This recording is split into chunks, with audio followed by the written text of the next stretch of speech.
คลิปว่า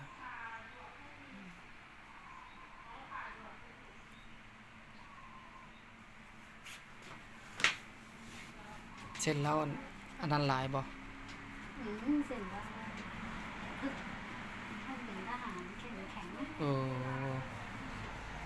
ทหารบ่ว่าแล้วเนาะแล่นวิ่งกำลังอาหารค่าพยอดบ่อาหารบ่ว่าก็บ่จักแล้วเจ้าค่ายพยอดเนาะเราบ่จักรู้ตาตึงบ่เราเที่ยวเอา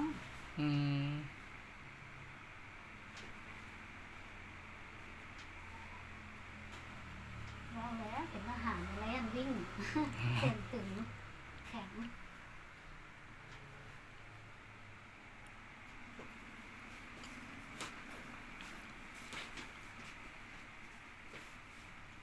ใครสินระบบเข้าอันแขนบ่ไหล่บ่ติดเนาะเราบ่ได้เข้า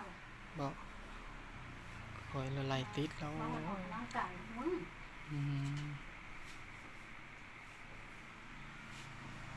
นวดเราก็ออกกำลังกายวิ่งแล่นแหละพวกย่างเราเส้นมันก็บ่ยึดกันคือคอยตอนคอยทำงานมันคือปกติอยู่ปัญหายาเฮ็ดงานหลดเส้นหลดไปหมดเลยบัดมือถือหลายมันจ้องหลายแม่นบ่มันใช้มือถือกดเขี่ยหลายแม่นบ่มันก็เลยมันคือบ่ได้นักมือถือน้อยๆนักแล้วจี้ตลอดมันไทยดูดแม่เล็กมันดูด